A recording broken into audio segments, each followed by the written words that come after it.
Welcome back to the channel. This is Trinity Storm and you are watching fourth part of What If Naruto Meets Minato after Chuunin exams. If you enjoyed this video, please like, share and subscribe to the channel.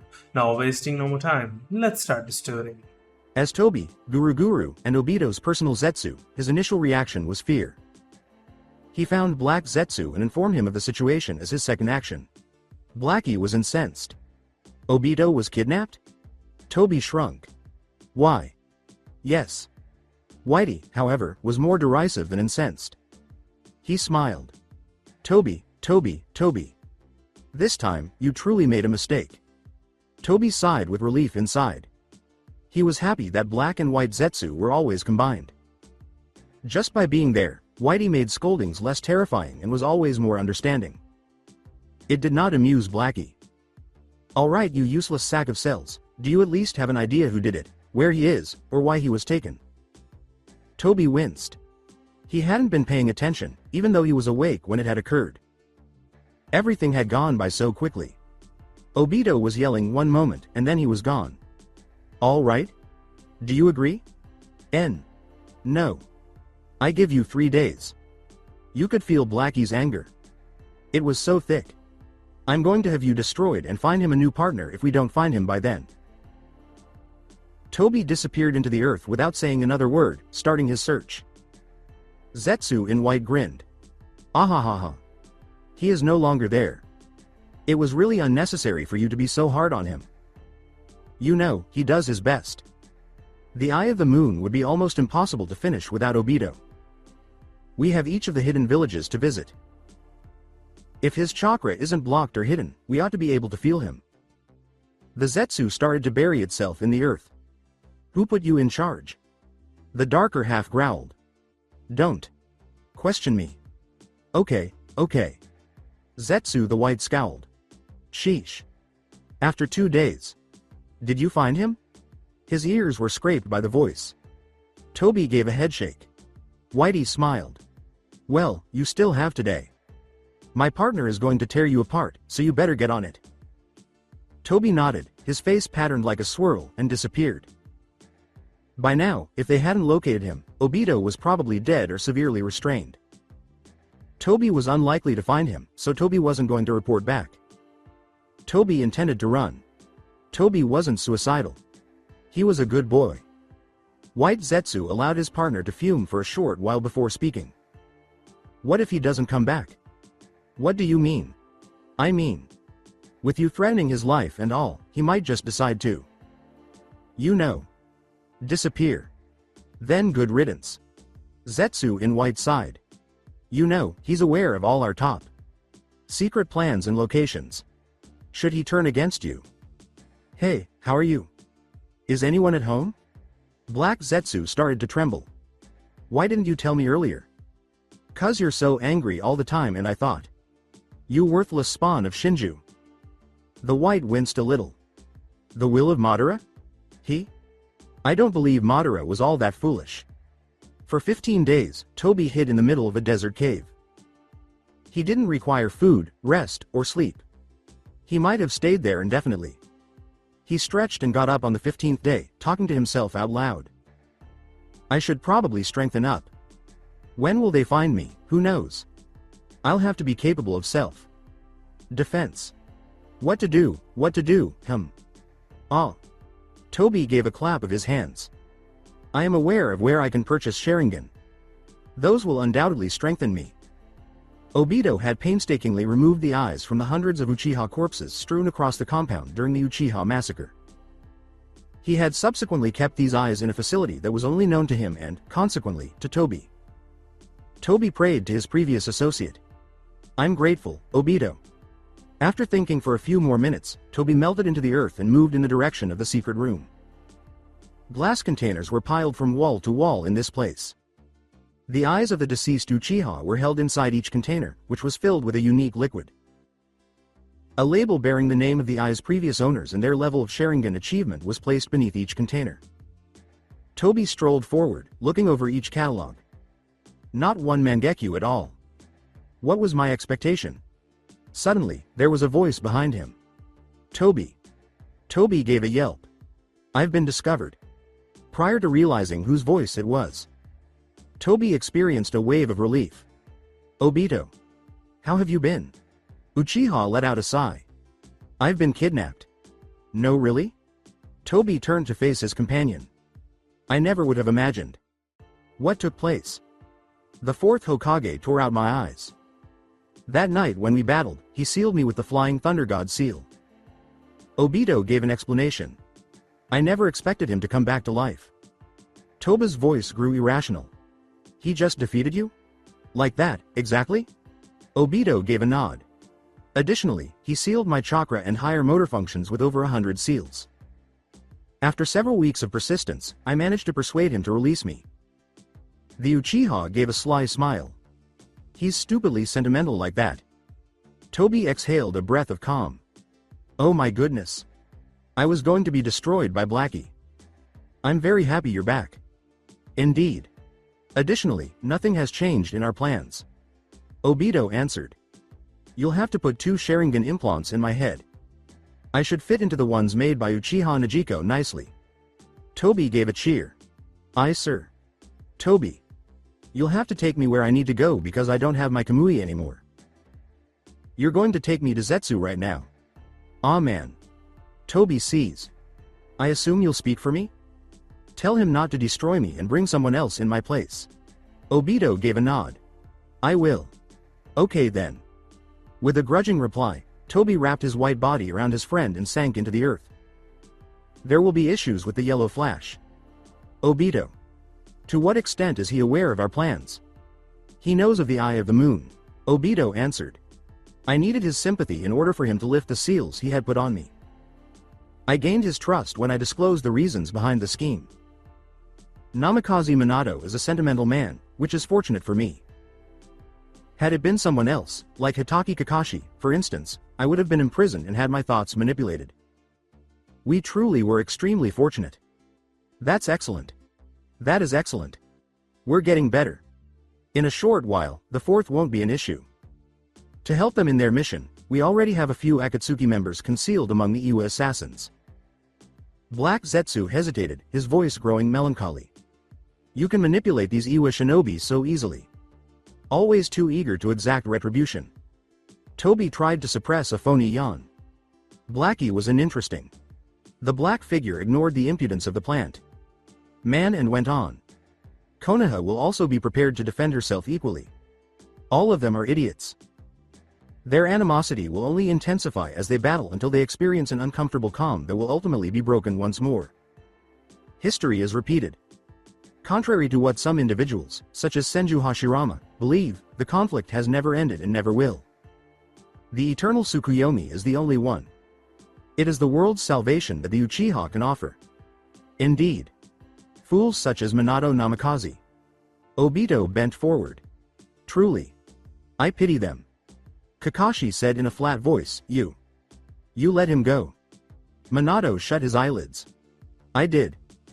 You allowed this dangerous man to leave, someone who has killed thousands of people and committed some of the worst crimes in history. In that exact same manner. Kakashi, I know what you're thinking, but have you given the risk you're taking any thought? Consider the things he has done. What happens if he resumes his previous 14-year pattern of behavior? Kakashi gave the blonde in front of him a glaring look. Minato. Seni. You've just endangered the welfare of our whole village. Think about that for a minute. Minato scowled at himself. I could really hear the anguish and regret in his voice. I simply know it. Are you really that unintelligent? Kakashi almost rolled his eyes, but he held back. Acting is this thing that exists. Have you ever heard of it? Very typical of villains as well, I might add. The fourth gave a headshake. I trust him. Kakashi faced the ceiling with his eyes. In the same way that you had faith in the village to honor your son following your giving. How went that? Kakashi. Avoid it. Proceed there. It doesn't matter. The Chuunin gave a shrug. It serves no purpose to linger on the past. Right now, what matters is your pledge to assist in apprehending and defeating him. Kill if you have to. This mercy business must end, Kakashi. He sacrificed his life for you. Give it to him. Please do this as a favor to him and to me for neglecting my son for so long. At minimum, you owe this to us. Angry, Kakashi looked into his mentor's face. I'll need some time to think about this. Kakashi. Minato. Sensei. The Chuunin chimed in. Don't you think that as much as you do, I want to believe him? But in light of his actions. Minato touched the shoulders of his former pupil. Kakashi. Believe me. Kakashi let out a sigh. I wish I could. Tsunade stood up, causing the table to tremble with her weight as she slapped the report onto the desk. You're saying that this man was responsible for the invasion of Nine Tails and the Uchiha massacre? And why isn't he in T&I? Jiraiya made a conciliatory gesture by raising his hands. Tsunade. Heim. He was once his pupil. You are aware of his nature. Minato's faith in people is unwavering. It's just the upbringing he received. The Hokage chuckled merrily. And it was you who brought him up. You and your foolish notions of harmony and comprehension. This man, this Uchiha, has demonstrated that he has no compunction about murdering thousands of defenseless people. He obviously harbors resentment toward the Leaf, so why did your pupil, that foolish blonde, just allow this felon to move into our village and live with him? Are you aware of any possible meaning for this? That man carries danger. The cage repositioned herself in her chair and started massaging her eyes. I'm growing far too old to do this. It's unbelievable that I just said that. Knowing full well that a smile would only incite his teammates' wrath, Jiraiya refrained from grinning. Rather, he sighed. Minato is in control of him. There's no escaping him with all those seals on. Take a look. In any case, at least we have all the information we need to understand the Akatsuki. We are aware of their objectives. We are aware of their base of operations and leader. How do we even know this information is reliable?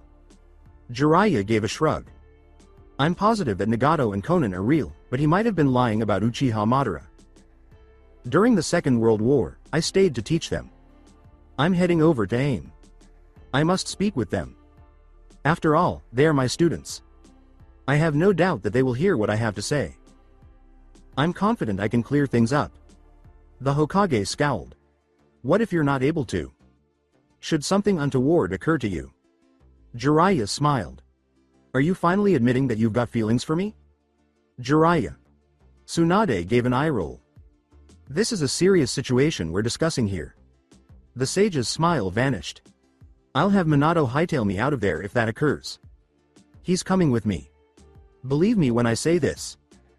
Shizune, who had been standing behind her cage the entire time, finally spoke up at this point. That's Tsunade. Sama. He's accurate. It wouldn't hurt to try diplomacy, even though we're dealing with the most dangerous criminal organization on the continent. In addition, Jiraiya is powerful. He'll be all right. I know. The cage answered. I'm just concerned about it. Jiraiya. You understand that you should leave right away if anything bad happens. I understand. With seriousness, the sage nodded. All right, and one more item. I would like you to take care of someone while I'm away. Whom? She's my most recent subordinate. Her parents would have preferred for me to bring her along on my travels, but you and I both know that's not feasible. Perhaps if I had some free time and took a break. The cage intertwined her fingers. How would you like me to handle her? Remember that I'm a busy lady. I'm too busy to watch people for you. Jiraiya gave a shrug. Teach her. Get someone to give her a tour of the village. I'm not sure. Keep her busy until I return, at the very least. I'll check my options. Now, where is she? She's waiting outside. The cage gave a nod. Bring her in. Naruto, wearing a broad smile, charged through the door. Tsunade, Chan. What exciting task have you assigned to us? The cage's voice tightened as she controlled her fury. You little bitch. Whatever happened to teaching your brat manners, Minato? Minato grinned. He found it amusing that his son's denominations were Arrow, Senin and Tsunade. Bon. I'm sure he'll grow out of it. He'd better. Naruto smiled. Never. Tsunade jerked. Lucky you. You little shit, I'm not in the mood for this today. Yes, I do have a task for you. Jiraiya says he's taking you on an infiltration mission into AIM to speak with some of his former disciples, Minato. Do you know about this? The ex-Cage gave a nod. Yes, I am. Today is our departure. I won't have to brief you then. Think of this mission as S-ranked. Take caution. I will. With excitement, Naruto smiled. Nay. Bon. Do you also have an exciting mission for me? That depends. The cage woman grinned. Shizune, if you think C. Rank escort missions are cool, said Naruto, his smile turning into a pout. Bring her in. Yes, Tsunade. Sama. As soon as his client entered through the door, Naruto's eyes grew wide. Ah. And, hotel. Nichan. As he jabbed a finger in the air. Nay. Chan, hotel? Chihiro scowled to himself. Tsunade gave an eye roll. This child. My name is Chihiro Agino. I've been told I'll be residing with you for some time. Chihiro made a gracious bow. Please take care of me. Tsunade gave the introduction a nod of approval. You have her as a client. She is also Jiraiya's newest pupil, by the way. Arrow. Sennin's teaching you? Naruto was stunned. Tsunade stared hard into the blue eyes of the genin. Interrupt me one more time, you little shit, and I'll give you D. Rank babysitting missions for the rest of your career. Naruto snapped his mouth shut. MK, buh. Chun. He mumbled under tightly pursed lips. Tsunade forced a smile away from her face. This child was simply too cute. She ignored her thoughts and went on. Jiraiya is the one covering the cost of the escort. You're supposed to show Chihiro around the village and... I dunno, the cage shrugged. Talk about any similarities you find with that desperate pervert. When it is time for your mission to end, you will be informed. Additionally, you must submit a report detailing your progress every 2 days. Any inquiries? Naruto shook his head, his mouth remaining tightly closed. Good, here's your pay in advance and a scroll with more details about your mission. Naruto approached to retrieve the scroll. Thanks, Ba. Chan. Tsunade gave a nod. Now, brat, get out of here. This is the beginning of your mission. The blonde leapt and grabbed his client's hand with excitement. Nay. Chan, hurry up. We can visit a ton of amazing places that I know. Come on, let's go. Wait. When she was dragged out the door, Chihiro scowled. Despite his son's antics, Minato smiled. Naruto, be gentle with her. Okay, Dad. Down the hall came the loud sound of Naruto's voice. A few more boisterous moments of scuffles later, they were gone. Tsunade returned her gaze to the man in front of her. Minato. I promise to beat you to a pulp in the afterlife if you abandon your son as an orphan once more. You dare not give up on him. I refuse to. Will Tsunade Sama finish it there? The Hokage sat for a moment in contemplation, then shot the former Cage a sharp glance. You used to be the Hokage. I'm hoping you're aware of what you're doing with your student. Minato gave a nod. I am proficient in my work. I hope the details he has given have been adequate. That remains to be determined. Tsunade answered. You're dismissed. Tsunade. Sama. Minato bowed before vanishing.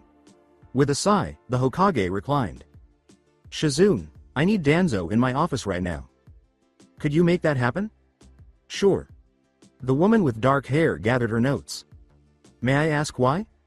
It concerns the Uchiha massacre as well as a few other things he has done in the past.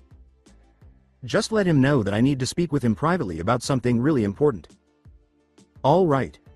I'll dispatch someone to retrieve him. Shizune made a bow. Good luck with the paperwork, Tsunade. Sama. Tsunade grimaced. Chick. It stinks to be the Hokage. Hokage. Sama. The elderly gentleman bent forward, his lone eye peering intently into Konoha's 5th cages. His gaze darted to the dark haired aide of the Hokage as he straightened. I heard you requested a private audience with me. She will stay to observe and record our proceeding. Tsunade answered neutrally. She's my most trusted advisor and confidant. Danzo glared at the most trusted confidant of the cage. As you would like, Hokage. Sama, what do you need from me? Danzo. How well versed in the Uchiha massacre are you? She asks, but why? The aged fighter jet hesitated. It was a regrettable occurrence. Indeed. Very regrettable. Who would have guessed that Uchiha Itachi would prove to be such a betrayer? It is astonishing how incompetent the village is. If I were the Hokage, Danzo. Tsunade struck her desk with a tightly closed fist. I won't put up with your arrogance. I promise that if you don't tell me the truth right now, I'll have Ibiki rip the facts from your deformed brain. How well versed in the Uchiha massacre are you? Danzo's eye went narrow. Who revealed the mystery? Jiraiya was that one, wasn't it? How unprofessional of him to divulge top secret information in this manner. The third should not have trusted him, knowing better. Tsunade grinned. I believe you are misinformed.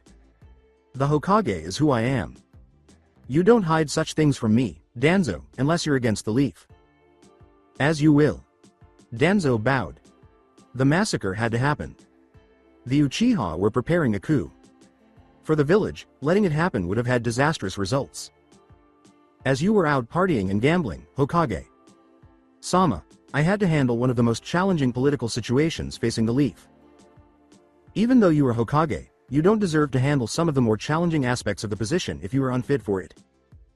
There are certain things you should avoid doing. I don't see why there should be any reason to be concerned as long as they help the leaf. Danzo took a moment to bow again. I apologize for any disrespectful remarks I may have made. The unvarnished truth is sometimes preferable to deceptive lies. I just talked to make our village better. Shimura Danzo. Tsunade clenched her teeth, trying not to give in to her urge to just squash the old bastard between her fists. I know of your dealings with the masked man who calls himself Uchiha Madara. Danzo clamped his cane tighter. Who knew what he'd done with this Madara? The sole possibility for that to have occurred. He concealed his astonishment behind a mask of indifference. You've managed to capture him. It's you, Uchiha Madara. That is a really impressive accomplishment. I salute you. You can cut the crap. Tsunade gave a fierce smile. The Akatsuki rebel group has been betrayed by you, and as a result, they are now the most dangerous criminal organization on the continent. What you've done with Orochimaru is known to me. I also know that when Root wasn't disbanded, you directly disobeyed your cage's orders. Hokage. Sama. Danzo. The old warhawk tried to invoke some platitude, but the cage raised her voice and cut him off. You've consistently confused the most sensible answer with the harshest one. The results of your deeds are abhorrent. You've aided the man behind our latest invasion, killed an entire clan, and brought about the emergence of one of the most deadly criminal groups on the planet.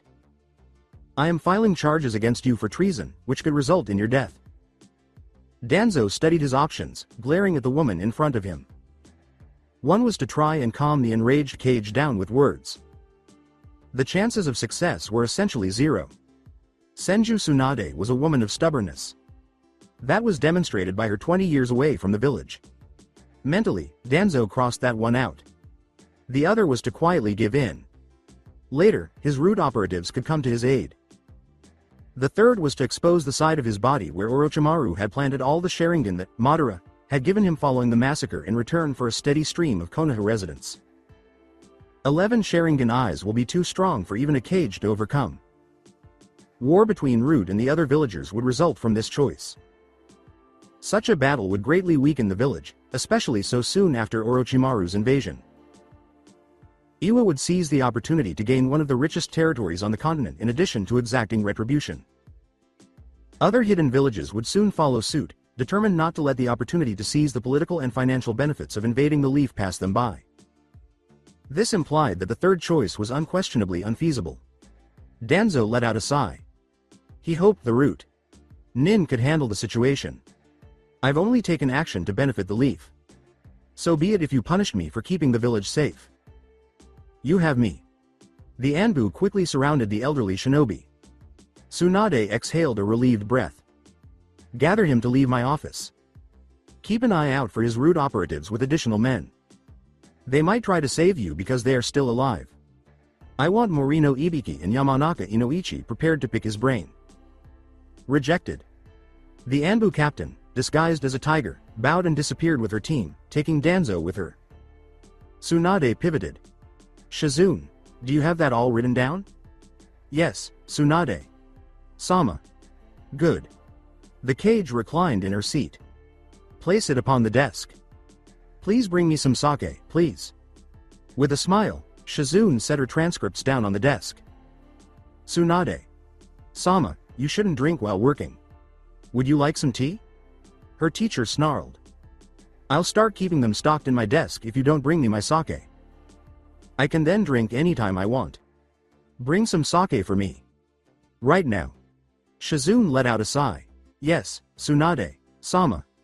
More steps, more stairs, etc. Her knees hurt, her legs were tense, her heart was thumping loudly in her chest, and she was perspiring more than she had ever remembered. Chihiro took a step up with her right leg and moaned. Her guide gave her a supportive shout several hundred steps up. Nay. Chan, hurry up. You're capable of it. We're nearly to the summit. Be quick. Breathless, Chihiro made her way slowly up the steps to the top of the Hokage monument in the village. She shivered as a breeze blew into her back and the sweat in her shirt cooled to bone. Chilling temperatures. Nay. Chan. The voice was irritable. Hurry. Chihiro used all the remaining energy she had to yell back. I am unable to. I'm going to take a short nap. Naruto scowled. Down below, he could see her sitting, but he could not hear what she was saying. With great speed, he dropped down the steps to meet his client at the same level. If we don't hurry, we're gonna miss it. His client declined to comment. All day long, we have been scurrying around the village. I'm overly worn out. We won't be able to arrive in time, in my opinion. With a smile, Naruto placed a hand on her shoulder. Simply consider it to be training. I'm sure you're capable. With a nod, Chihiro stood up shakily and then collapsed back onto her butt. I feel like jelly in my legs. I apologize. Naruto gave a headshake. The boy helped hold her up by throwing his client's arms around his shoulder. No matter what, we're heading up there. Never give up, never give up. Chihiro grinned. She swallowed her fatigue and let her guide lead her the rest of the way, leaning her weight on his shoulders. What they saw was breathtaking. The sun was setting to the far left, creating a soft orange glow in the sky as its rays broke through the clouds and illuminated the area in front of them with discernible warm light lines. She was able to observe how the vast woods that surrounded the village moved in response to the wind, with orange hues gently blending into the vast greenery. The village spread out directly beneath them inside the boundaries of the all-consuming forest. With a smile, Naruto gestured. You see that little mountainy thing over there with that reddish roof and the tower next to it? Chihiro turned away from the beautiful scenery to see where her guide was pointing. I see it. The Shinobi Academy is that. All the young people aspiring to be shinobi go there. Naruto gave a proud huff. It was 8 months ago that I graduated. Additionally, look at that enormous, square-like area. With a wave of his hand, Naruto covered the entire right side, revealing a neighborhood of tidy, white buildings. Every member of the Hyuga clan resides in that location. What a bunch of snobs they are. Aside from this Hinata girl. She's not a condescending person. Chihiro said thoughtfully, snob. That's not very nice, you know. That is accurate. Because they have unique eyes that allow them to see through objects all around them, they believe that they are extremely important and superior to everyone else. Naruto gave a shrug. Oh, and observe. The object that resembles a circle on the opposite side. That is the Uchiha residence where Sasuke's brother once resided. Naruto swallowed. Before he killed them all. Chihiro's gaze grew wide. That's horrible. Yeah. Naruto tightened his jaw. He is the cause of Sasuke's mental instability. Sasuke's departure is due to him. Who is Sasuke? Chihiro scowled. Naruto. I'm chilly. Would you mind lending me your jacket? Oh. Naruto jolted out of his reverie. Yeah, of course. He took off his bright orange jacket. Here. Thanks. Chihiro swiftly wrapped the jacket around herself, reaching out a trembling arm to grasp it. All right. Leaping to his feet, Naruto reached into his pack. Let's lay out the blanket. They lay quietly on their backs next to each other after pulling the large blanket over the top of the smooth rocky surface, with Chihiro holding one end and Naruto holding the other. Naruto started talking about his encounter with Jiraiya. How he had persuaded the man to teach him Oiroke Jutsu. How the man could not believe his father, the fourth Hokage, was trained by such a hopeless pervert, and how he was constantly snooping around. Chihiro looked up at the sky as he continued talking about toads and tadpoles and training. She let the soothing sound of her guide's voice fill her ears and her mind wandered. Since she was a small child, she had worked. Wake up, shower, greet clients, deliver orders, and perform a plethora of other labor. Intensive tasks. She would clean the floors and empty the bathhouse tubs for hours on end with Haku and a few other staff members.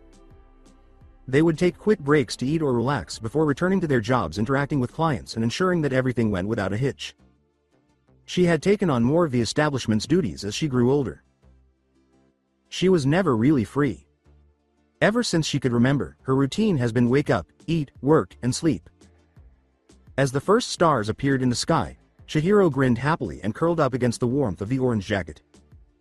This is nice. Right in the middle of his digression, Naruto stopped. Huh? I said, this is nice. Oh. Naruto gave a vigorous reply.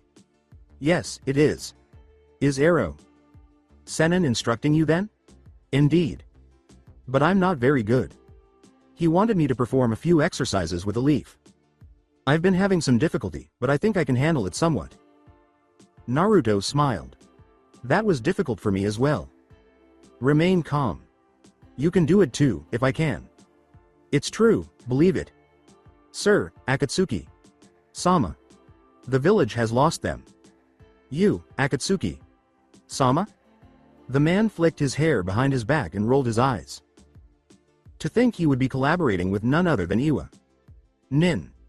And to make matters worse, they didn't even appear to recognize him. He.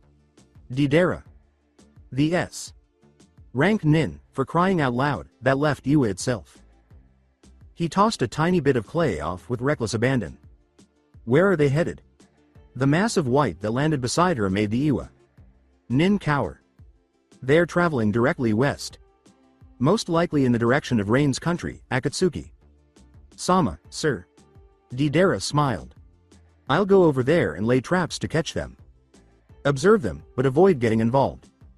They will obliterate you. Yes, Akatsuki. Sama, sir. The woman bowed and cast a weary gaze at the small piece of clay next to her. Is that object in motion? Deidara's smile got bigger. I'd like to show you this lovely piece of art, by the way. Would you like to view it? The lump of white clay began to grow hairy. Looking legs as he spoke, transforming into a spider the size of a large human hand. It hesitated to squirm before shooting toward Iwa's terrified messenger. With a quick apology, the Chuunin tracker took off running as fast as her legs would allow. Fine. Deidara ran a finger across his face. On my own, I can enjoy it. The spider took off running. The air roared and Deidara grinned. Ka. Boom. They would have arrived at aim in less than 10 minutes if they had taken the flying thunder god. No, they didn't. Transporting someone else required a lot more chakra, and it would have taken a lot of chakra to do it frequently enough to get to the Fire Nation's western borders. Thus, they traveled on foot and in disguise just like any other shinobi. The creases and pockmarks on Jiraiya's face puckered as he moaned. All right, son. Your grandfather is worn out. I believe you will have to carry me. But father.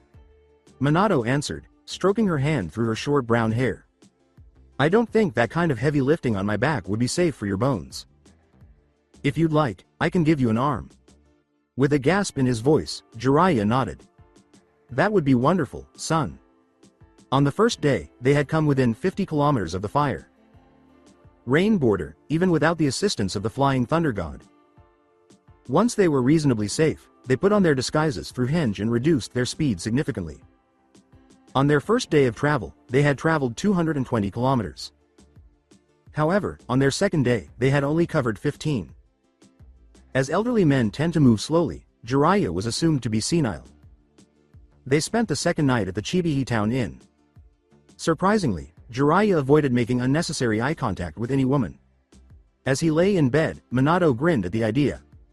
"Daddy. Numerous attractive women were present in the city today. Somebody was staring at me, and I noticed." Jiraiya gave a throaty laugh. "Yes. I became aware. But I can't see with my old eyes. You're such a lucky kid. Savor it while it's still here. Await becoming elderly like I am. So you don't see women the way you used to?" "Of course I still see them the way I used to." Jiraiya gave a raspy sound. "It's just that I can't see them. Remember that I have arthritis?" Minato held back his laughter. "The actions you take to manage your illness. I feel sorry for you, Dad." Jiraiya paused, then resumed her speech. "All right. Your old father won't be a concern for very long. His advancing years are catching up to him. I have no doubt that I will return to youth after I die and that I will be rewarded with it. And with attractive women. Daddy. You have no hope at all." Minato grinned, but got only Jiraiya's obvious snoring in return. "And Iwa." Nin lifted her ears from the ground 42 meters away in the adjacent forest. "They're asleep." Her companion's lips were pursed. "You sure it's them?" "Iwa." Nin gave a headshake. "I'm not. Although they are hiding and repressing their chakra, we can infer that those two are most likely them based on the time and location of their reappearance." Her companion gave a nod. "Make the Akatsuki aware. We're getting settled in. On it." The instant Minato sensed a spark of chakra entering the boundaries of his seals, he sat up. He glanced over at his mentor's sleeping form, and before the man could even feign shock, they disappeared behind several kilometers of markers. The owner and the other guests were instantly killed in a ball of fire when the inn where they were sleeping exploded a moment later. Iwa. Nin were overjoyed. "Did you get him, Akatsuki?" "Sama? I'm not sure. Most likely." Deidara grinned at the noise he had caused. "But I think I could have done it in a more creative way." "Well, whatever. Enough to get by." Abruptly, their group's sensor. Nin started yelling. "The rear guard's been killed." A fearful Iwa. Nin began to act. "What, but I didn't hear any." There was a gurgle as the assassin was severed. The assassins from Iwa widened their eyes in shock and fear. As the yellow flash eliminated the remaining members of the small group of assassins, Deidara leapt higher into the air, carrying both himself and the Chuunin sensor. Nin beyond the reach of Kunai. "I didn't think it'd be this bad. They're all dead." The Chuunin wept for her fallen friends, clutching his cloak and shuddering in terror. "I was unaware. Now, what should we do?" "Akatsuki, Sama?"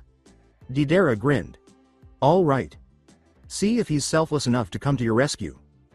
And with that, he drove a wad of clay into the Iwa tracker's mouth, making it cry. The fragment of clay wormed its way down her throat and made her gag. With her mouth clenched shut, Deidara extended a hand to push her away from his dragon. As she descended the 2 kilometers to Earth, the Chuunin let out a scream. "Have no mercy. Never be merciful, not to your adversaries. Alternatively, the adversary may return and punish you for your error." Almost 20 years ago, when Konoha's yellow flash was destroying an army of 1,000 Iwa. Nin in the Third Shinobi War, those were the thoughts going through his mind. It had been horrifying.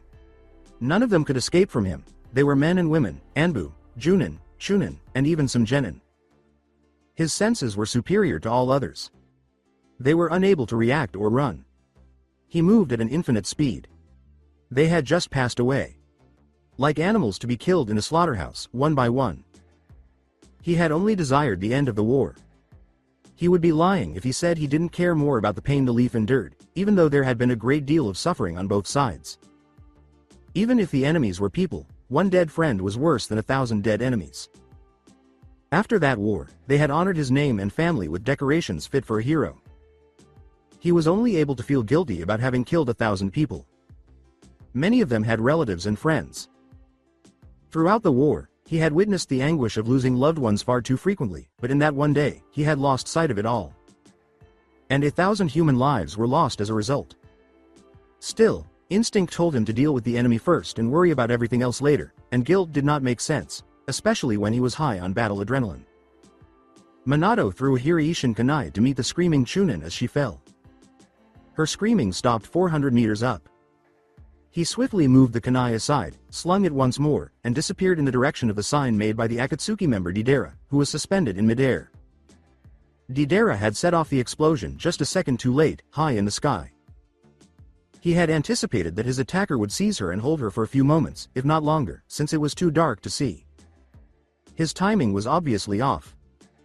The girl's body exploded, but its intended target remained unharmed and was drawing nearer by the moment. At random intervals, his dragon would send animated clay figures flying downward and activate them. Watch to see how he handles a barrage of bombs. Katsu, Katsu, Katsu, Katsu. The former Kage executed a sealless jutsu, sending a massive gust of cutting wind upwards from his mouth at the sight of the exploding clay falling to meet him. Daitopa is food and the wind's force met the animated bombs of clay with such force that the air bloomed with fire. Deidara scowled, and all of a sudden Yellow Flash, the fourth, Konoha's former Kage, was riding up on his horse. His Hiraishin kunai flew. Not that Deidara tried to avoid it. It became stuck in his head. Deidara grinned. In the end, all he was a clone. Raising its hands, the clone let out a yell of activation as quickly as it could, causing a massive explosion that erupted, engulfing both the dragon it was sitting atop and itself. Katsu. Minato's quicker reflexes kept him alive. He knew something wasn't right when he saw the man put his hand in a seal and smile. The sky burst into a brilliant display of fire as he shot back down to earth, and then it filled with smoke. As his clone's memories reached him, Deidara scoffed from far over the horizon. That jutsu that he uses to teleport is fucking stupid. Sasori lowered the volume of his voice in a patronizing manner behind him. You couldn't even kill a sleeping man. Cease speaking. I hope you will give it a go. It's the assassins of Iwa. They were able to see through our disguise. Jiraiya gave a yawn. Even in the dead of night. It appears that we won't be able to sleep for as long as they pursue us. Minato gave a nod. Akatsuki has also been hired by them to assist. I had a direct encounter with Deidara. Sasori of the Red Sand should therefore not be far behind. I hope the details provided by your student are accurate. Obito is extremely accurate. These forests are probably where they're hiding. Minato sat with his eyes closed. I could probably sense them in sage mode. As the guy in front of him fell into a puddle of blood and guts, his entire body tingled with pleasure. Ah, Jashin. Sama. You deserve this one. Kakuzu scowled at his partner's antics with disgust. People are going to stop hiring us if you keep killing our clients. But Hidan pulled his scythe from his breastplate. What an asshole he was. Acting very arrogant and shittish. Only because he is paying us. This is why we're running low on funds. Kakuzu gave a growl. People that we don't need to kill are being killed by idiots like you and Deidara. It doesn't matter if it's for Jashin or the art. Horrified, he spat the name out. I'll sew your head to your ass if you don't stop fucking around. Hidan ignored the threat and scowled. Anyway, why is the leader sending us all to the leaf in this manner? This is really excessive, in my opinion. Kakuzu gave his partner a disgusted look. They defeated Itachi and killed Kisame without losing a single person. We must never undervalue our adversary. Hidan gave his scythe a hesitant swing. The fucking Yellow Flash. Not that we're going to fight him or anything. The village has lost him. Kakuzu forced himself to smile despite his partner's complete ignorance. We're going to the leaf for precisely that reason. There's no better moment than the present to catch the nine. Tails. I'm amazed at how someone with your level of intelligence has survived for so long. If I had to guess, I'd say it probably has something to do with the fact that I can't die. With his arms extended, Kakuzu severed his partner's head. You cheeky fuckhead. Hidan smiled. You're not really going to sew my head to my ass, are you? If you don't stop pissing me off, I just might. When Minato opened his eyes, orange irises surrounded a black horizontal bar in his pupil. I've found them. Where? 20 kilometers back east in the direction of the village. You want to fight them now? Better to get rid of them sooner than later. On a kunai, Minato cut his thumb. I can get us there in just under 2 minutes and about 30 recursions of Hiraishin. He touched the earth with his hand. Kachiyose no jutsu. From under them blasted a gigantic toad that pushed out and crushed some of the nearby trees. The boss toad quickly got his bearings and chewed gently into his pipe while surveying his surroundings. Minato. Although I'm glad to see you again, there still needs to be a valid reason for you to call on me. Hayabusan. San. You must drive us the 20 kilometers to the village. 2 of the most dangerous criminals currently on the loose are about to face us. Sufficient enough. Gamabunta smiled. Leave it up to the Fourth Hokage to always find powerful adversaries. The toad leapt over 100 meters in a single leap, pressing its massive legs into the ground without waiting for a response. After giving up on trying to sleep, Deidara sat up and scowled as his clay sentries gave him intelligence. Yeah. Holy crap. Holy fucking crap. Hello Sasori. Where on earth are you? Moving from his side of the cavern into view was the puppet master. What do you want? It's Flash on a toad, fucking Flash. Moreover, the Sannin is with him. Sasori gave his 17-year old partner a stern look. Well, they clearly are aware of our presence. Get them involved. Jiraiya. Seni. He is using particle bombs. I am aware of it. No problem. Jiraiya passed his hands through several seals and hesitated for a moment. Gamabunta, Gamayu Enden. On it. Deidara scowled. How the hell did they even know? It doesn't matter how. Sasori prepared his third case cage puppet. Just be patient. Here, you are completely useless. It is intended for the C4 to be invisible. They unleashed an enormous wall of fire upon it. Bombs detonate upon impact and heat. Deidara furrowed her brow. Goddammit Sasori, stop looking down on me. I have some pressing things to take care of. I wish you luck. Minato gave a nod. Thank you for helping us. A puff of smoke announced Gamabunta's departure. The cage went back to his teacher. The puppeteer is in motion. Most likely, he will begin with everything at his disposal. The toad sage placed a hand on his chin and cocked his head. So that means, since we could just burn through all his other puppets, it means we'll be faced with the third case cage's iron sand. Right. Jiraiya gave a nod. I was aware of that. Actually, we would be at a severe spatial disadvantage if we attacked him from inside the cave, given his sand. They could simply hide out and wait for us to pursue them. Most likely, we'll need to burn them out of hiding. I'll let you handle that later. The cave's entrance has been concealed. That won't be an issue. As he leapt to the cavern's roof, the sage held a ball of blue chakra that swirled to life. He rose to his feet a few moments later, the Rasengan disappearing from his grasp. All right. I've penetrated deeply. I hope they were unaware of it. He parted his lips, shooting a jet of oil through the opening. Gamayuden, and performed 6 rapid hand seals after that. Kaiten. Enden. The pool of oil that led to the cave where the Akatsuki were hiding was licked by the flames. Can they try to get rid of us by smoking? I've used solid iron sand to cover the entrance. They won't have the ability to harm us. I was told tales about the Yellow Flash as a child. He is an absolute monster. In a single day, he killed 1,000 shinobi. Nervously, Deidara bit his tongue. He defeated both my clone and my dragon with ease. Deidara. Sasori's irritation was evident in her voice. Stop acting narcissistic and figure out how to contribute. This sand cannot be held up forever. Nothing I can do will help. They are able to sense everything I throw at them.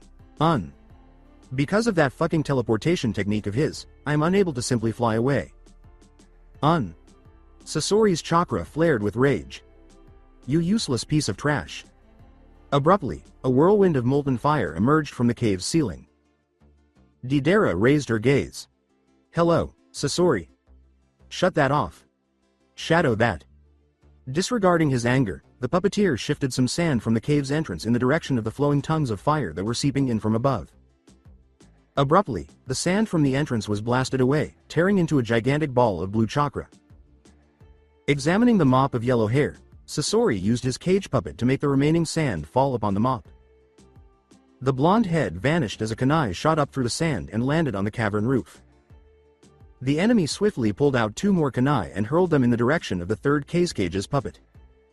The well-known teleportation markers of the yellow flash. The cage puppet used an iron sand shield to trap the kunai. Sabaku Susu. The 3 projectiles with prongs broke into shards of metal. The fourth was still kneeling on the roof of the cavern. Sasori of the red sand. The yellow flash. Sasori acknowledged with a reply. To think you used to be a pacifist. Minato grinned. Might I ask you to turn yourself in quietly? Sasori held up his palms. I give up. Fasten me securely. I'm not an idiot. It was worth a shot. Sending more sand feeling toward his opponent, Sasori shrugged. With his orange-colored eyes fixed on his opponent, the Flash smiled eagerly. Jiraiya, whose face was covered in warts, was holding down Deidara on the opposite side of the cavern. His arms were ripped from his body. The teenager grinned. This is the ideal moment to act. The remaining clay was consumed by the mouth located in Deidara's chest. You're fortunate. You get to view my best creation to date. Sasori's gaze expanded. He wasn't acting because of this. Deidara, you fucking Katsu. Jiraiya would have perished if he hadn't left a flying thunder god marker on the man's corpse. Following an instantaneous flash to his mentor, the pair disappeared and then resurfaced a few kilometers away, in time to witness the thunderous explosion shoot skyward, creating a massive crater and causing seismic activity to reverberate throughout Earth. Minato winced as strong winds funneled outward from the center of a devastating explosion stronger than multiple tail bearing beast balls. Sitting in shock from his near-death encounter was Jiraiya. That was a close call. It was. With all of the joy he could muster, Minato answered back. You're lucky I forced my seal onto your body. Jiraiya scowled. After this mission is done, you're still taking it off. When I'm doing personal things, I don't need you to be watching. That is really eerie.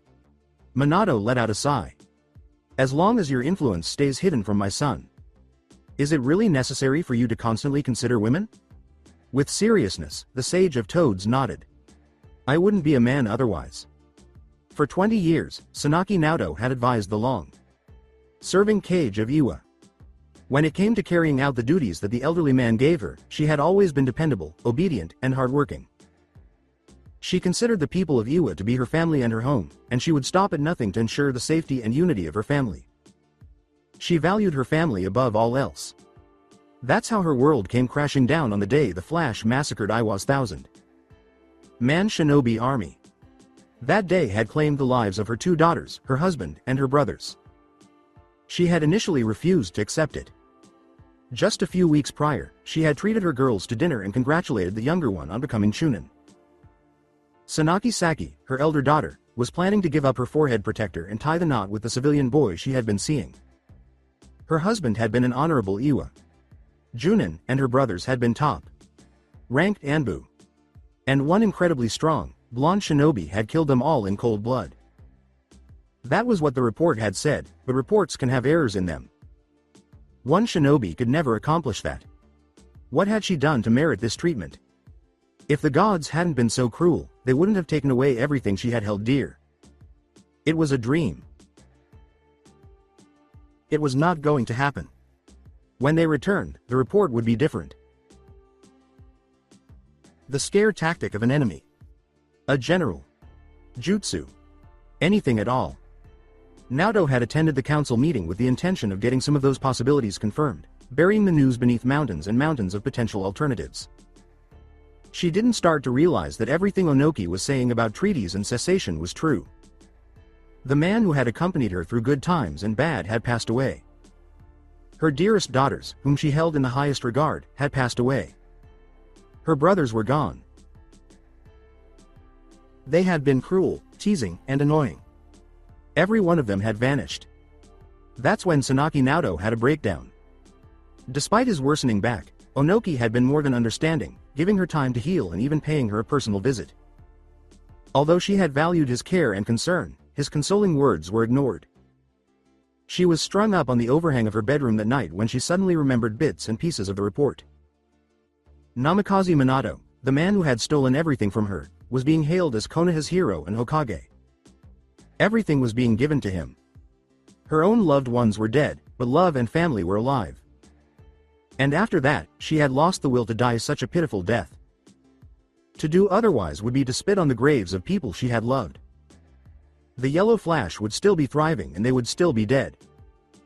She had broken free from the noose and discovered a new source of support, apart from her family. That such a vile man got away with inflicting so much suffering was unfair. It was unfair that he benefited from her suffering while she endured pain. She refused to allow him to do it. That night, Sonakshi Naruto vowed that he would pass away too soon and be buried in the ground alongside her loved ones, regardless of how long it took or what additional sacrifices she would have to make. Minato Namikaze would pay. She heard, several years after the War of the Nine Tails' attack on the Hidden Leaf and the Fourth Hokage of Konoha's death, and she was filled with a grim satisfaction. One of the worst natural disasters to ever hit the Five Nations served as justice. Justice. How vacuous justice. Her spirit went limp as her goal in life was abruptly realized, causing her satisfaction to fade. It was a meaningless triumph. They remained lifeless. Her husband, Ito, and her two daughters, Saki and Akiko, were still dead. Though she remained alone, her legacy would endure under their name. She was no longer considering suicide as her grief had lessened over time. Nevertheless, it was a life devoid of genuine happiness and meaning. She had no meaning for the men who had courted her. She was not happy with them, and her sense of patriotism faded. Days turned into weeks, and weeks turned into years, and she grew older. It didn't really matter that she didn't even notice it happening. Then, a month ago, while Konoha was hosting the Chuunin exams, there was an attack on the city. Though they were unsure of how or why, Namikaze Minato's survival following Orochimaru's infamous invasion of Konoha proved to be a blessing for the battered village. After years of dormancy, the fires of her spirit were suddenly ignited, and Naruto pushed for his assassination right away. The five countries' power dynamics were in jeopardy because of the yellow flash. The man's very existence was a stain on the graves of the faithful thousand who had passed away almost 20 years earlier. This threat needs to be neutralized. She would survey her fellow members of the council. Some of them, she knew, agreed with her. She was aware that they would back her position on the matter if necessary. Onoki, the elderly fence sitter, however, had rejected them. He'd said the flash was dangerous. He'd said that attacking the leaf, even in its weakened state, could lead to unintended conflicts. It had been difficult for Naruto to control her anger. The old man had forgotten the suffering his village had endured and the importance of holding those responsible for that suffering accountable due to his fear of war. The cold-blooded old bastard. Naruto had requested a private meeting with people she knew understood her situation after the meeting. If this was the last thing they did, Yellow Flash was going to die. Uzumaki Naruto, his son, was both a vulnerability and a possible asset. They were in contact with the strongest organized crime group on the continent. Whether an S-rank criminal or not, the Akatsuki and the council had the same objective. Following a week of talks and correspondence, a strategy had been developed. They were to divide their forces, with one to try and kill their target directly and the other to apprehend their target's son. The latter would serve as a backup plan to subjugate the former Hokage to their every desire if the former failed. She was eager to witness the man experience the same anguish as she had upon losing a loved one. She snapped out of her reverie and looked at the shinobi who was kneeling in front of her. Report. Indeed, Sonakshi Sama. Most of the squads sent to engage him have been destroyed by him. He's accompanied by the legendary Tsunade and Jiraiya. Additionally, they've found and defeated our allies the Akatsuki, and they're still moving in the direction of aim. Even the Akatsuki was unable to touch them, as would be expected from Yellow Flash of the Leaf. As well as the country of rain. Naruto pondered. Do they know that we are moving in the direction of the secondary goal? Not at all. In any case, not that we are aware of. The emissary answered. All right. Make sure it stays that way. Any further attempts at direct assassination ought to be retracted. Give him the impression that he has repelled us. The emissary bent forward. I will notify everyone immediately. When the messenger walked away, Naruto licked her lips. It was interesting to almost imagine his anguish over losing his son. Marichio Omeda was the type of man that was typically referred to as a grunt. With a simple sneer, he could make children cry. He was large, half-bald, and heavier than the average man. His qualifications, more so than his shinobi skills, had earned him the position of leader of his mercenary group, which was currently being hired by an unidentified organization. He had no idea exactly what the organization did or even aimed to accomplish. Even with years of experience, hired swords were not typically the ones with access to this kind of information. The man was unaffected. He really didn't need to be asking unnecessary questions as long as his crew was getting paid. Nunting had a few peculiarities.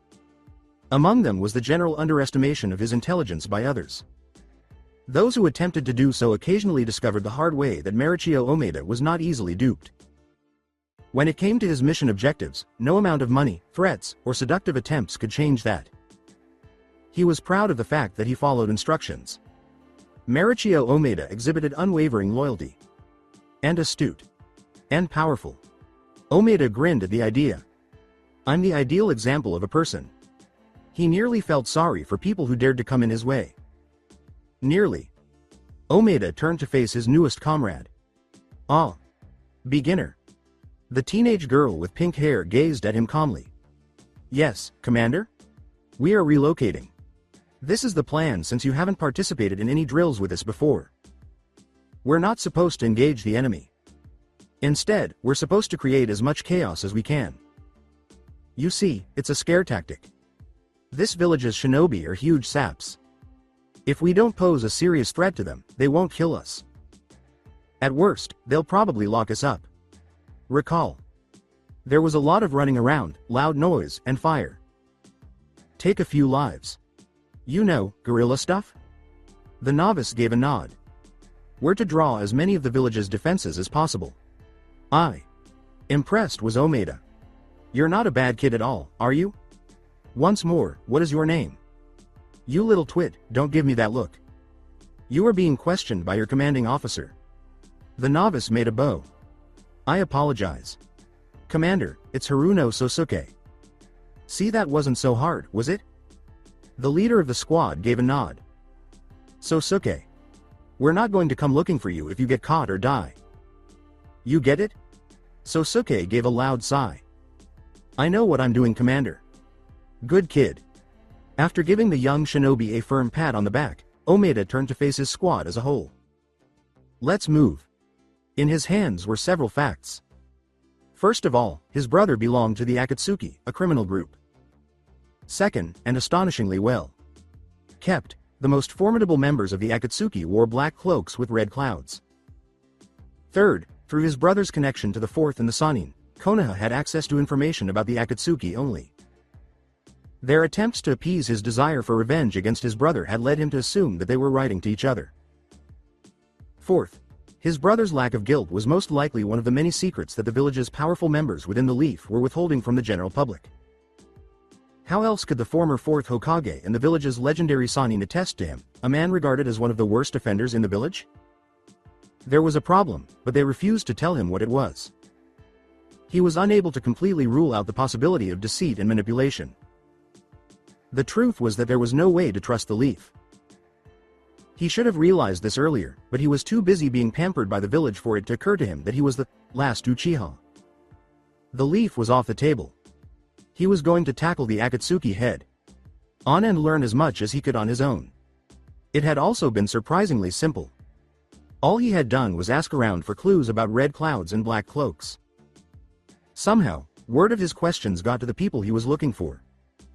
He'd expected them to come to him. He had the Fourth's kunai as a backup against harm if the worst happened. He was not a moron. He was aware of its effects. And Namikaze Minato would show up to save him because he is an honorable man. When the man who had been sent to assess him met him, he was able to persuade him that he was not an enemy and that the Akatsuki should hire him. The Sharingan was useful. He had met Kakuzu then. By cutting his hair short and dyeing it pink, he would be able to hide his identity as the infamous Uchiha Itachi's brother. Though he wasn't entirely confident in his ability to repel them, he was certain that many desired his blood and his eyes.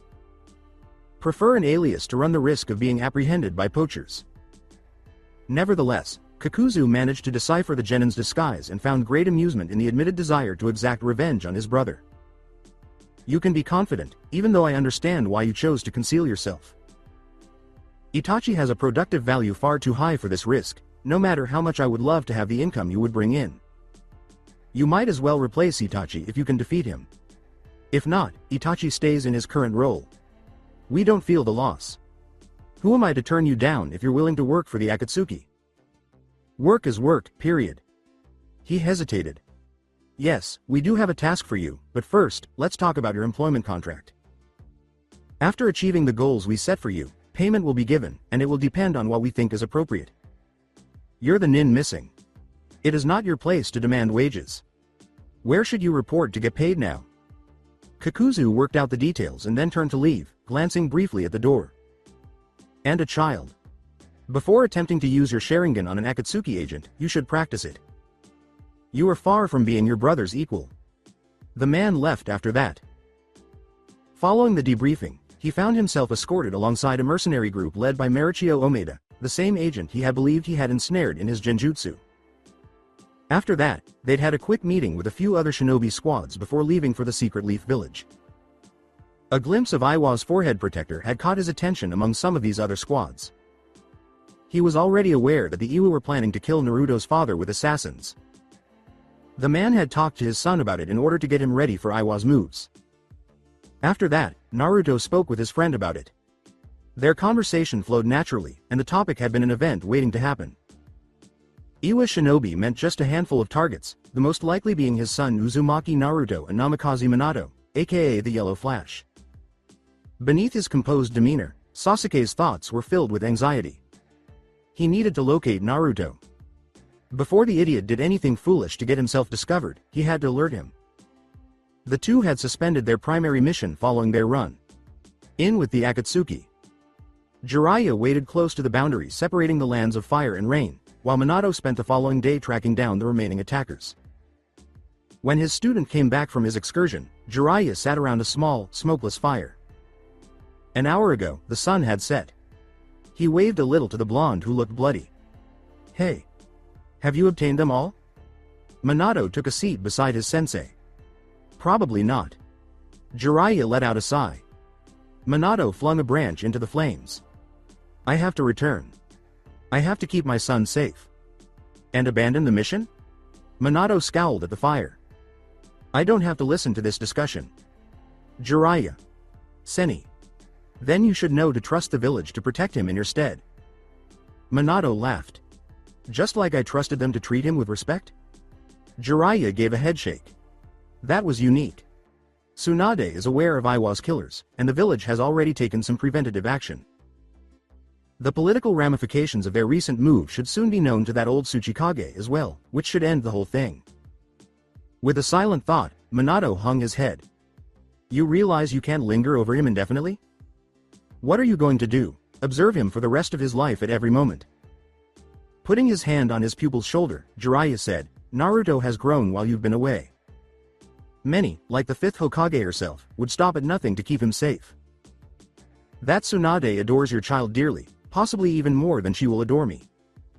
Which is unfortunate. Minato mutely said, I know. Then you have nothing to worry about. Ignoring the uneasy sensation in his chest, the sage got up to stretch. Tomorrow, we will be crossing the border. Take a nap. Zetsu materialized in the tower room, emerging from the earth. Deidara blew himself up and took Sasori with him. The man with orange hair in the center of the room stared out of the rippling purple eyes at the heavy wall of rain. A setback, but not an impediment to our recovery.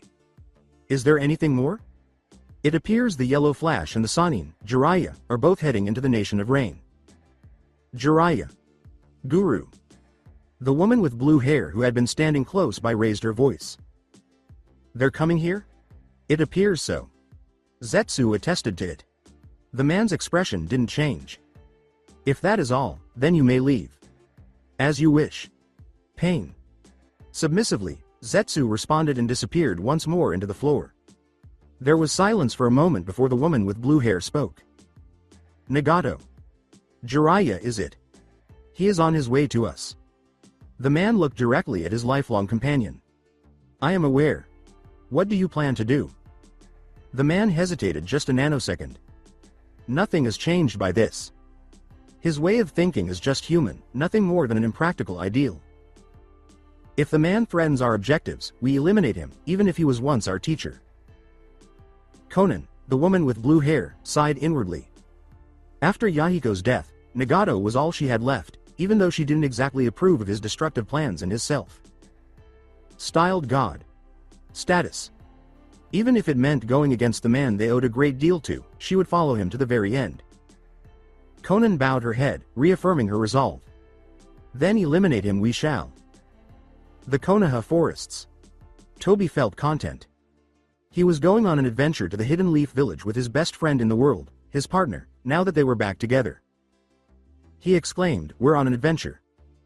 The most boring man alive kept on jumping through the trees up ahead, oblivious to the thrill and beauty of the scene.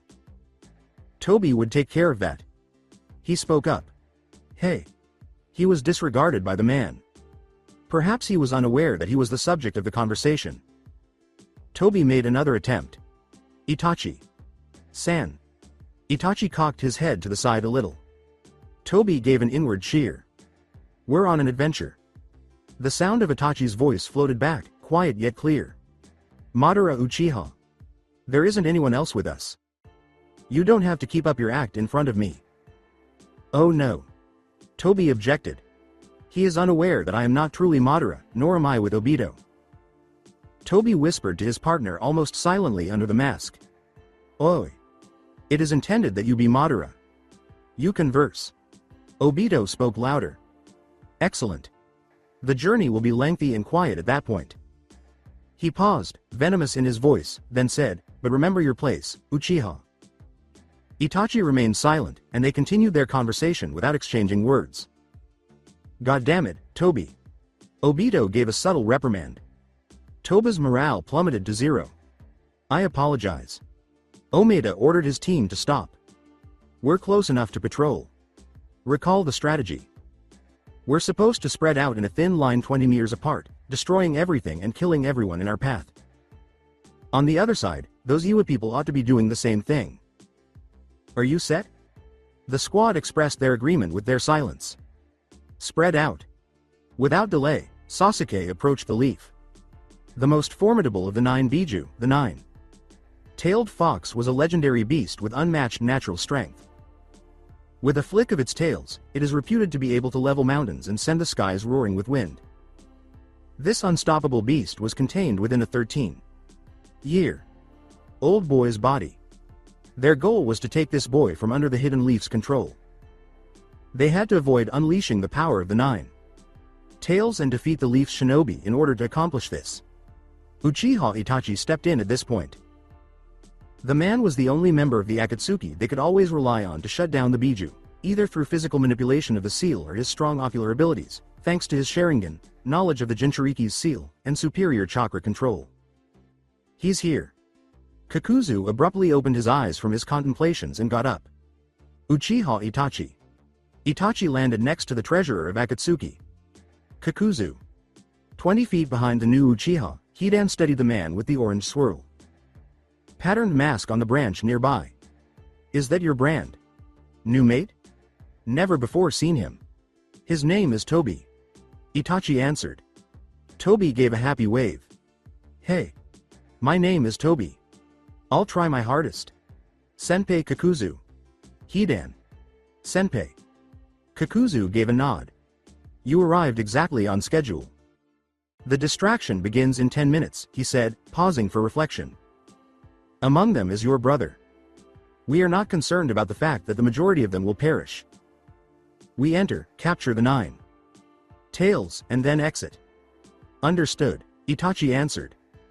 You will advance through the gate I've indicated to you, and draw back the remaining village defenses that haven't been ordered to confront our decoy troops.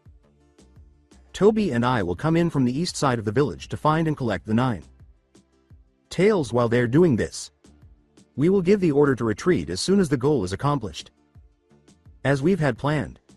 Kakuzu said, clearly pleased.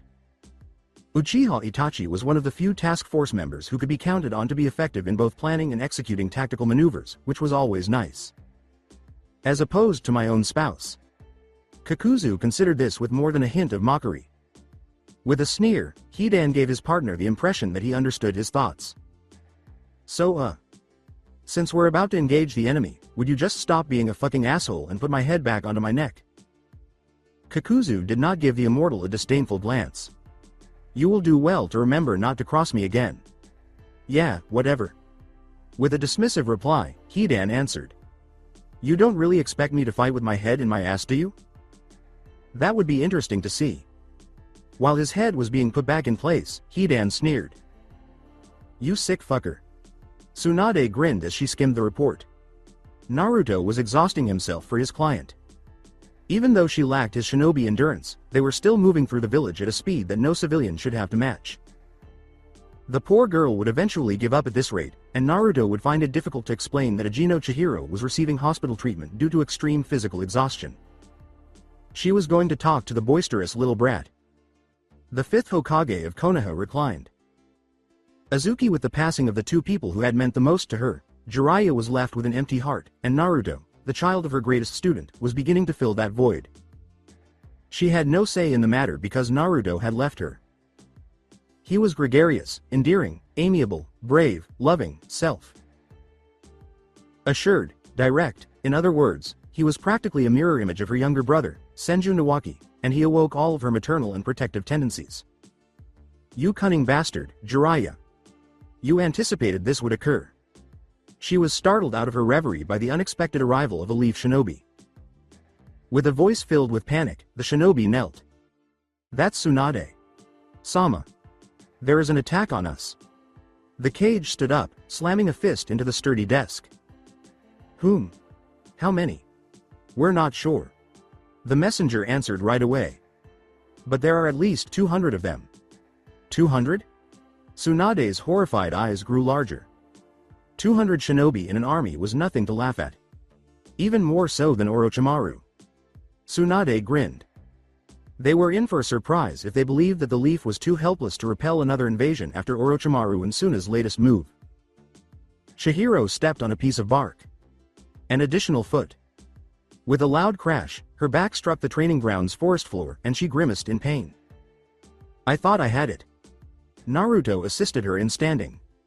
That's all right. Nay. Chan. Continue attempting. I think it took me 2 whole days to figure out how to stay upright. I believe you ought to give it a go from the beginning. Chihiro nodded and was about to try again when out of nowhere there was a shinobi wearing a rat mask. The man's voice was hurried. Naruto Uzumaki. There is an attack on the village. Bring your client to the homeless shelters. Being attacked? Naruto scowled. But the Hokage herself gave this directive directly. With a gurgle, the man was severed, and he stumbled to the ground. Chihiro gulped and fixed his wide eyes. The same red-eyed demon who had left her slumped on the hotel desk was now standing in front of them. Squeezing his client's hand, Naruto then produced a kunai. Rest easy, Nei. Chan. I'll keep you safe. Itachi gazed without emotion. The guards from the Anbu had been dealt with. There was just one more thing standing in his way of his goal. Kyuubi. Suddenly, Naruto heard a voice in his head. Brat. Avoid staring into his eyes. The genin almost looked shocked. The fox had stopped talking to him and giving him more chakra ever since his father had returned and repaired his seal. Naruto tried to gather his thoughts and assess the situation, shaking himself. Itachi Uchiha. Fury and hatred boiled in Naruto's stomach and he balled his fists. You're the brother of Sasuke.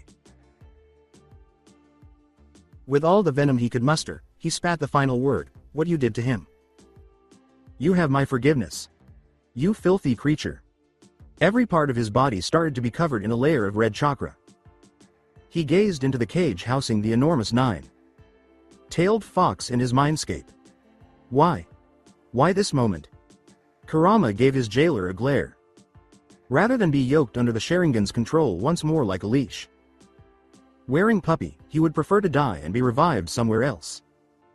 It is irrelevant. Just keep in mind what he did to your Sasuke, and, should you fail to stop him, what he will do to your hotel. Nichan. Itachi softly spoke to the displeased blonde. What relations do you have with my little brother? The appearance of two red tails sprouting from Naruto's back made his knuckles white, and he responded with a feral, scratchy voice. Dare not refer to him as a brother. It is not right for you to be his brother. To him, I am a greater brother than you will ever be.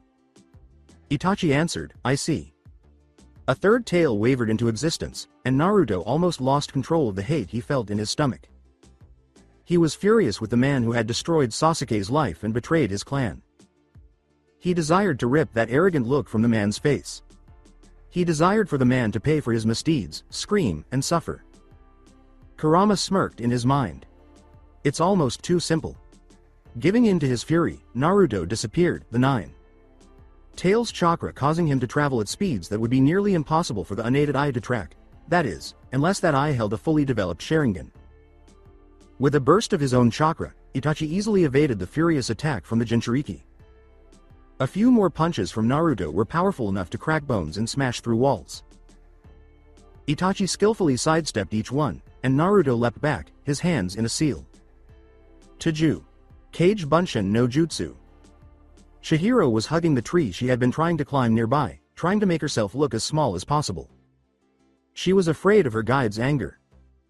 His expressions of cheer, determination, and encouragement were the only ones she had ever seen.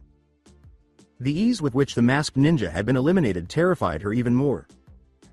It's what it means to be a shinobi, to always be walking the fine line between life and death. Abruptly, she developed a profound and renewed regard for the elderly pervert whom her family had so casually and readily become friends with. Respect brought with it a certainty. She was never going to be a shinobi. Had she stayed at the hotel instead? This was all way beyond her capabilities. It was oppressive to feel the air heavy with intent to kill. Whimpering, Chihiro attempted to blend in with the earth. First of all, a kilometer or so beyond the village, Sasuke's Sharingan eyes focused on the enormous orange blob that materialized on afar. Off training ground. The training ground of Team 7. Racing towards his friend, he pumped chakra into his legs. Naruto, please allow me to arrive in time. His father had alerted him to this. Concerning losing command. As Sasuke's brother quickly tore through his army of clones, Naruto growled in annoyance. He could not stop the bubbling hatred that threatened to swallow him whole. Gritting his teeth, Naruto made a Rasengan. I have to get this done quickly. Squeezed into a tiny, compact ball of chakra, the Rasengan erupted into a whirlwind of force and power. Naruto dashed beneath the mass of orange bodies, pushing through toward the Uchiha, while Sasuke's brother destroyed several more clones. Itachi engaged in focused combat. Though outnumbered, he was still in the race. There was no need to up the ante and provoke the Jinchuriki more than was absolutely necessary, even though he could easily eliminate the swarm of orange with something large like his Susanoo. Keep the conflict focused, manageable, and non-aggressive without giving up. He could not let his target slip from his sight. But it was far from easy to fight a big crowd. His blind spot behind him was a massive 235 degrees because he wasn't using a Byakugan.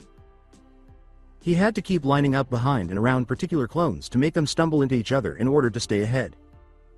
In order to cover his blind spot, he also had to spin around on his feet all the time. He could see every movement in his restricted field of vision thanks to the Sharingan, and the rest was simple work. That none of them dared to look him in the eyes helped. He blasted a sealless ball of fire, clearing a large swath of space in front of him as he flipped horizontally into the air, dodging another onslaught of clones. There would be about 4 seconds of safety at that location. After landing, he faced the onslaught once more. One Naruto blasted through his side as he deflected the one in front of him, holding a ball of blue chakra. Discovered him. He moved cleanly and quickly, slicing down to slam a palm filled with chakra into the boy's stomach, blocking the seal's passages and sealing the 9 tails chakra. Naruto let out a gasp. His red cloak vanished as he fell and his Rasengan, having missed, blasted into the ground. The clones extinguished themselves, and Itachi gently allowed the boy to fall into his arms. Tobi. The signal. Tobi cheered loudly as Obito gave an energizing salute from the treetops where he had been sitting guard. Aye, sir.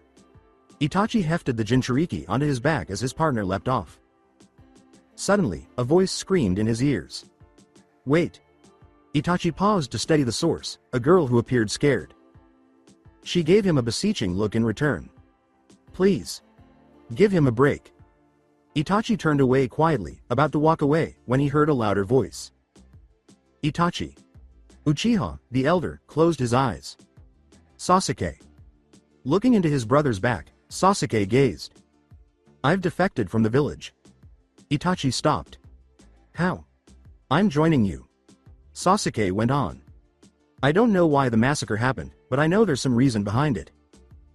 He stiffened. It was meant that Sasuke would defeat him and emerge as the Leaf's hero. This was not anticipated to occur. Your delusions are amusing. San, stop this. Sasuke growled. I'm curious about the reality. According to Minato. Sensei, I shouldn't hold you responsible. Tell me the reason. Minato. Guru? Nothing was expected to be revealed by the fourth. It was Jiraiya's responsibility to ensure that truth does not exist. I killed the clan. I killed your parents, and the only reason you're still alive is so I can see how strong I am when you reach adulthood. I don't believe you. His brother's voice turned to a plea. San. I'm not capable of it. I promise not to touch you as long as I am aware that something is happening. The voice faltered slightly and paused. I still adore you. Please, San. Show it to me. Itachi swallowed his feelings as his thoughts faltered. You defected. The voice spoke in confirmation, getting its bearings again. I joined the Akatsuki. Itachi's stomach dropped. There's no other way for me to be close to you. So that you can reveal the reality to me. He paused to reflect. And what would you have me do after? I'm not sure. But I want to get over my blind hatred for you. I desire my brother's return. Itachi turned slowly and looked at his younger brother. How had he styled his hair? Then, little brother, look into my eyes. I'll demonstrate for you. Sasuke's surroundings abruptly disappeared as he gazed into his brother's radiant red eyes, and he found himself standing on a cliff with the moon beaming down into the night. Uchiha Shisui, Itachi's closest friend, was in front of them. Looks like the Uchiha coup d'etat can't be prevented. Retrospective. Reliving his brother's memories caused Sasuke's mind to reel. The takeover, the council's choices, Danzo's third party betrayal. All of it was done for his benefit and the good name of his clan. He was eventually brought to the scene of his parents' death after going through the dialogue with Uchiha Madara. He looked from his brother's eyes into their backs. Beside each other, mother and father were kneeling, still, offering no resistance. I see. With a grave and deep voice, father spoke. So you've aligned with the other side? Speaking in his brother's voice, Sasuke opened his mouth. Father, mother, I know, Itachi. Mother. Understanding, but sad. Itachi froze, unable to say another word. Itachi. Just make me this promise. The voice of the father. A voice he'd once wished he could hear affirmation from. Take care of Sasuke. Dad. Those words gave Sasuke a sharp pain in his heart. Subsequently, an event transpired that he could not have predicted in a million years. Itachi Uchiha sobbed. Tears were streaming from his brother's face, and his hands trembled with hesitation. Then, even in his final moments, father spoke once more, offering comfort. Never be afraid. You have selected this course of action. Every nerve in his body was pinched by his brother's pain, which was also his own. In contrast to you, our suffering will end quickly. I am proud of you despite the differences in our philosophies. Itachi attempted to hold his father's back with the blade, but his arms would not budge. Then father lowered his voice to say his final words, as though encouraging his son to carry them out. You are truly a kind child. And he plunged the blade into the man's heart, cutting fast afterward to slit the woman standing next to him. They stood and waited for a few minutes. And the hurt. Everything revolved around the pain. He was blind. He was immobile. Subsequently, his 8-year-old self unlocked the room and redoubled his determination. Sasuke. You'll make up for my transgressions. Finale flashback. The memories dwindled, and Sasuke gritted his teeth. That Danzo fucking up. I'm going to kill him. Itachi calmly observed his brother. Young brother, what are you going to do? You are aware of the reality now. I intend to murder him. I intend to murder Danzo. I can't let you do that. Why? It is safe to pursue me. I never really intended to murder you. Pursuing Danzo will result in your demise. He is still a protected citizen of the Leaf and has access to many shinobi. You are not able to oppose the entire village or kill Danzo. Sasuke shot a beseeching glance at his brother. Then help me. Itachi gave a headshake. I'm not able to accomplish that. The Leaf must be protected, and killing Danzo will only make the Leaf worse. Fuck the Leaf. Sasuke gave his brother a scowl. What makes you even interested in this village? How about me? How is your brother doing? Itachi maintained a composed expression. The Leaf is a structure that guards a people group and subsequent generations. Like you and me, they are also worthy of having their lives protected. He paused, as if his brother was searching his mind for a rejoinder, for some reason to justify revenge. Itachi sighed to himself. Is that all, little brother? Sasuke answered, waking up from his reverie. Not at all. I desire that you remain. Accompany me. Return and join it together if you are unwilling to battle the Leaf. The revelation of the truth is the only thing that can make that happen. The Uchiha's reputation will be permanently damaged. I don't care. Itachi sorted through his thoughts, gazing into his brother's focused eyes. For the benefit of the village, Shisui had given his life. Upholding the clan name had been his dying wish. For their parents, the clan name was important. It was important to him. Not to mention that he had killed half the clan. He was not worthy of a peaceful life. And Sasuke was the next. Young, erratic, and incredibly self-destructive was his brother. Sasuke might have ended up taking up arms against Danzo and the Leaf anyhow, killing himself in the process, if he hadn't stayed to mentor him. Sasuke was indispensable. All he had left was Sasuke. He was going to look after his younger brother as he had promised his parents he would. Then I shall stay. Thank you. Sasuke exhaled a sigh of comfort. Could you please set my friend down now? Did you not injure him too severely? The half-formed body of a plant, like apparatus, protruded from a large branch on a distant tree. Angrily, Black Zetsu's voice growled. Itachi Uchiha. He has deceived us. Zetsu in white sighed. Let's go tell Obito. A beacon shot up into the sky and burst, and Kakuzu looked up. It's about time. Hidan. Goal accomplished. We're leaving this place. All right. At last. The immortal, having narrowly avoided his opponent's attack, let out a cry of relief. Grab my left arm on the way, would you? Kakuzu scowled at Itachi's most recent ally. Tobi. Indeed. Kakuzu. Senpai. Where the hell is Itachi? The man's voice was so full of hate. He's directly over and behind me, He was there, I promise, a while back. You useless. An attempt at murder was made as a hand shot out at the orange swirl. Mask. Using his Sharingan, Obito picked up the movement and quickly extended his hand, deflecting the blow but also breaking his arm. Tobi immediately grew a new arm for him and started apologizing frantically. Kakuzu. Senpai.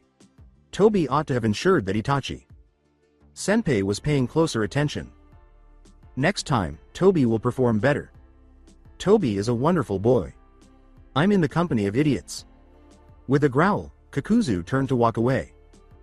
The severed arm was still stuck to Kakuzu's hand when he returned it to his body, the wood from the arm becoming embedded in the shinobi's body. As the wood grew, Obito sealed his hands inside a ram. Suddenly, wood spikes protruded from every part of Kakuzu's body, piercing every one of his hearts. Mokuton. Sashiki no Jutsu. As his partner passed away, Hidan's eyes grew wide. Not that he didn't deserve that, but...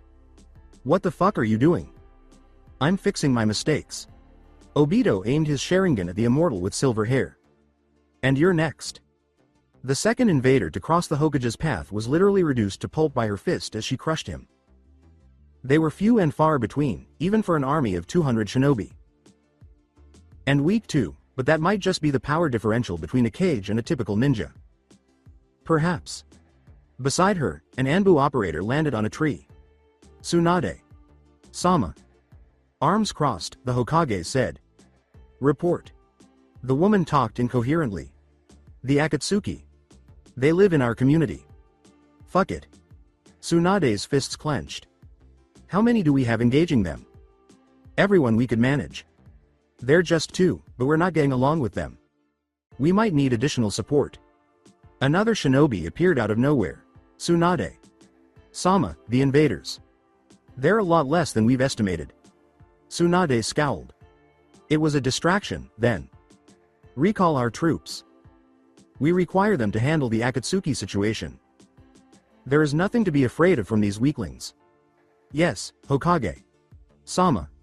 Tsunade's stomach twisted as they headed back toward the village. She had left a group of Anbu with him, but Akatsuki's S. Rank Nin was stronger than even Anbu. The ease with which the Akatsuki had dispatched the assassination expert and former Anbu captain Kakashi a few months prior was evidence of their strength. Tsunade drove chakra through her system, pushing her to the breaking point. Naruto Uzumaki. I hope you stay safe. Hokage. Sama. The Akatsuki are pulling away. Should we pursue? Tsunade took a brief break. Send a group to locate and pursue them. In addition, I need Uzumaki Naruto located and delivered as soon as possible to my office. His place is in the shelters, folks. Yes, Hokage. Sama. With a body flicker, the shinobi bowed and disappeared, only to be replaced by another. Tsunade had a firm voice when she spoke. Report. The female gave a nod. Squad 3 and 5 from the 4th quadrant have suffered 0 casualties. What about the other squads? The female gave a headshake. I'm not sure. They're expected to report back shortly. Hokage. Sama, most of the enemy were not very well trained, with the exception of a few that we suspect to be Iwa. Nin. The Hokage gave a nod.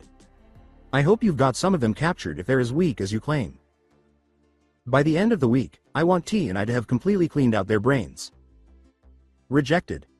Tsunade let out a sigh. Although such numbers were rarely recorded consistently in such large scale assaults, 2 of her squads were hit without losing any members. Furthermore, it's highly likely that the Akatsuki had dealt a severe blow to those who had been defending themselves during her absence.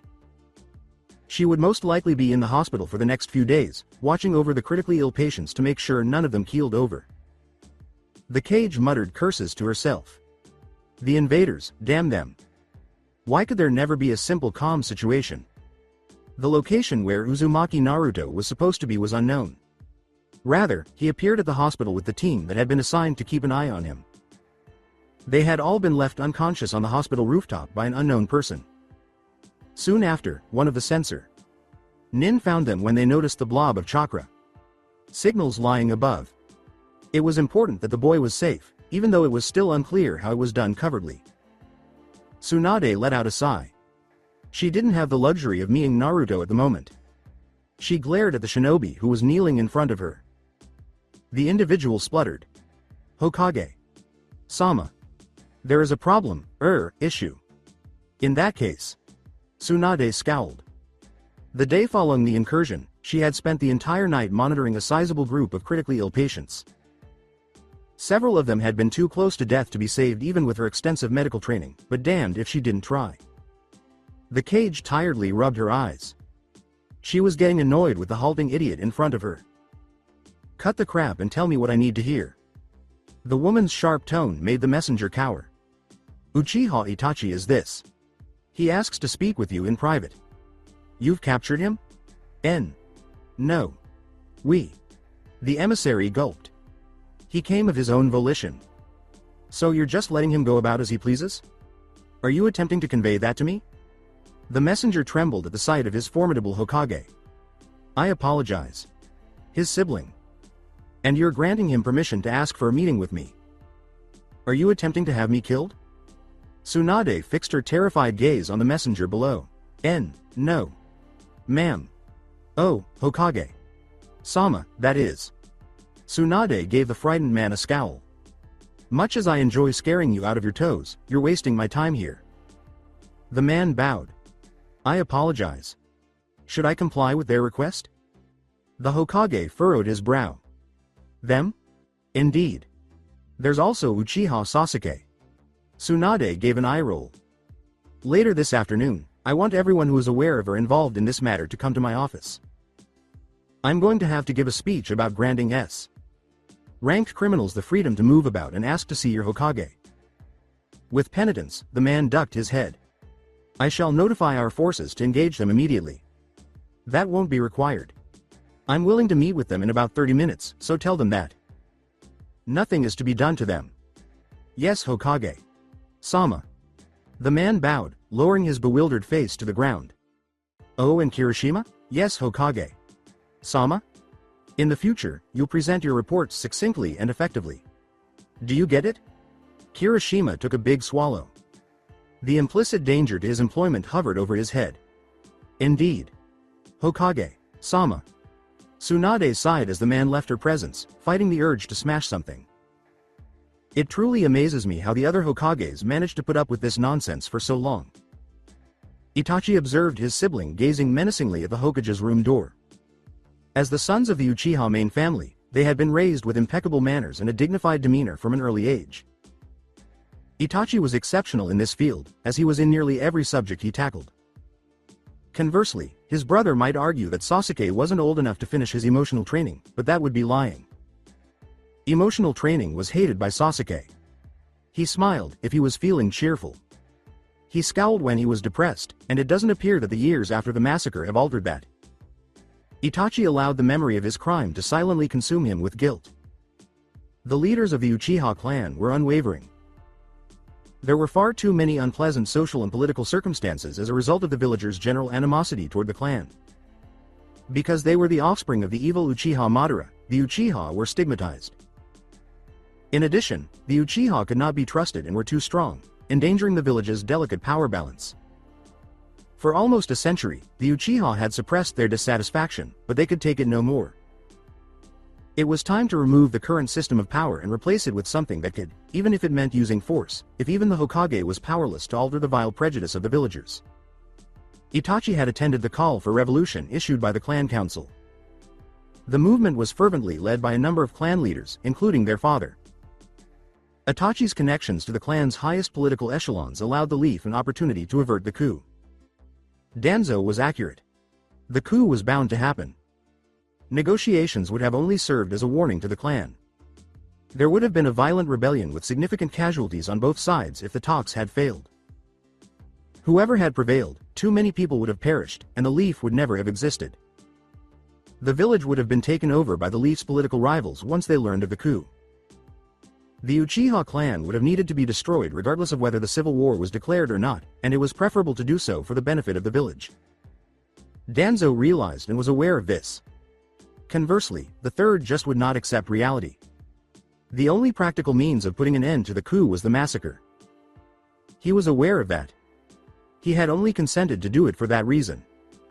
And yet, his hands were still stained with blood, regardless of how justified his participation in the Uchiha massacre was. Even so, he was the one who killed his parents and his clansmen. Murder was murder, necessary or not, in any order. Itachi was relieved and ashamed at the same time that his brother had forgiven him so quickly. Though he didn't deserve it, he would be lying if he claimed that his cherished little brother's resolute acceptance didn't bring him comfort. Even after everything I've done to make him hate me. The doorway's Anbu guards beckoned. You may come in. Sasuke leapt to his feet. San. Come on, let's go. They nodded and moved silently toward the gathering that would decide their future. Tsunade put her paperwork down and took a sip from her sake jar. All right. I'm prepared. Make them come in, Shizune. Yes, Tsunade. Sama.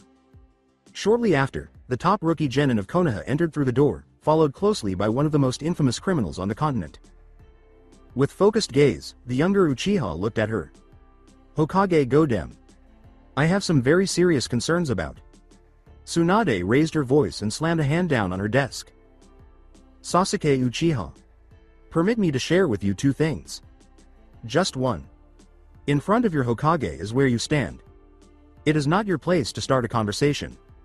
The woman with pink hair Uchiha gave a scowl. But my brother's innocent. The Hokage balled her fist and pounded it against the desk once more. The pressure caused the sturdy wood to tremble. 2. This village still regards your brother as an S-ranked criminal. He has been implicated in multiple international crimes and is a known member of the most dangerous criminal organization recognized by the 5 nations. But Danzo. You brat, I'm not referring to the massacre. Now stop talking and pay attention. The genin pursed his lips, a frown of exasperation taking hold of his face. Tsunade grinned.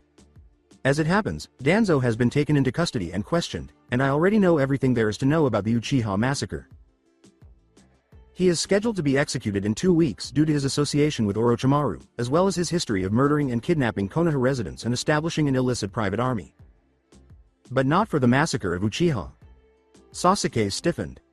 Sasuke.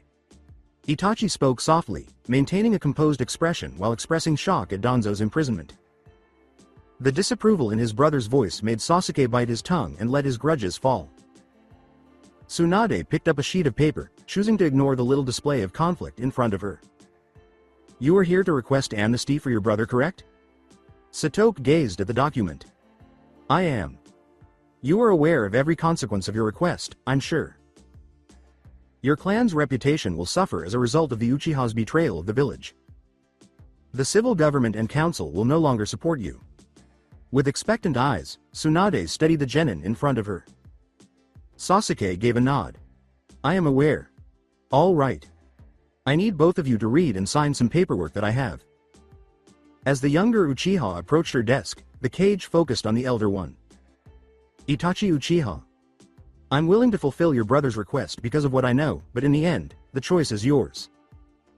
Do you want to be cleared of all charges and granted back citizenship in the Leaf? Itachi held back. He could never forgive himself, even if the village extended its forgiveness. No matter what anybody said, he had still killed his family.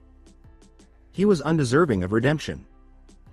Observing his sibling's reluctance, Sasuke set down the papers he was holding and pivoted, his gaze nearly accusatory. The genin's unwavering face caught the attention of the elder Uchiha. He was incapable of making the decision. Ever since he had told his obstinate younger brother the truth, it had been. Itachi answered, yes. Then I have only one more thing to say to you. Tsunade studied the man's expression, searching for a reaction. She let out a sigh. Whatever. Welcome home. His father was regarded as one of the village's most formidable shinobi, a legend whose name carried even greater significance than the 3 Sannin. However, the one choice he made on the final mission before taking his own life had destroyed his reputation, his name, and his level of fame. During a crucial mission, his father, who was kind, brave, loving, and devoted, had made the decision to save his teammates' lives. The moment they recognized Konoha's legendary White Fang, the plot to destroy Kumo and Suna's alliance and turn the 2 countries against one another had failed. Even though he was able to save his friends' lives, Konoha was now faced with dealing with the combined aggression of both the Wind and Lightning lands as a result of his actions. His error had claimed many lives, and those who had once hailed him as a friend had now turned against him, cursing him. The final straw had been the disapproval of his own son. Hitaki Tsukumo finally lost it the night Kakashi stormed out of the house, embarrassed to even recognize this man who had abandoned his team's mission as his father. Upon his return the following morning, Kakashi discovered the man comatose in a pool of blood, his stomach pierced by a knife. Those who failed to complete their mission are viewed as trash in the shinobi world, and Hitaki Tsukumo gave the best illustration of this pervasive attitude. However, despite having such strong feelings against the opposing ideal, one shinobi held the opposite view. People who give up on their goals are garbage, but people who give up on their comrades are even worse. Uchiha Obito had always had a tendency toward the impractical and the idealistic. Despite being a Uchiha dud, he continued to harbor lofty aspirations and unwavering convictions.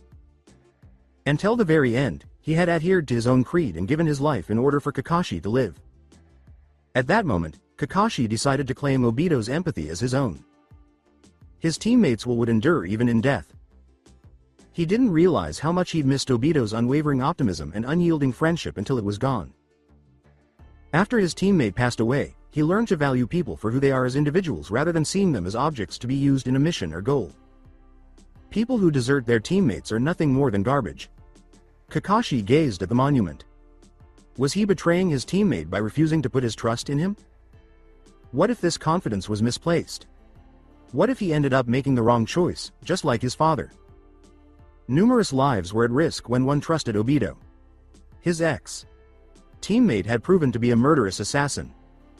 The Leaf had experienced some of the worst tragedies in its history on the night of the Nine Tails, and those who had survived were consumed by sorrow over the deaths of their loved ones. And the Uchiha massacre, so many needless deaths. These were not your typical assassinations. Uchiha Obito committed mass murder, and with great force as well. The fourth was a complete moron. Sentimental. Foolish. One of the worst decisions he could have ever made was to let the man go. Shutting his eyes, Kakashi suppressed his inner turmoil. What are your thoughts on everything, Rin? A voice interrupted his reverie from behind. Figured you'd be here. The sound caused Kakashi to twitch. Itachi Uchiha, screw you. Anko. Don't, Anko, me. The Kunoichi started speaking in a sharp voice. It's been 2 weeks since I last saw you. How in the world have you been? You set out on a quest. You haven't seen me in 2 weeks, of course. By the way, how did the mission turn out? That jerk, that doesn't answer my question. The Kunoichi gave an eye roll. It's underclassified.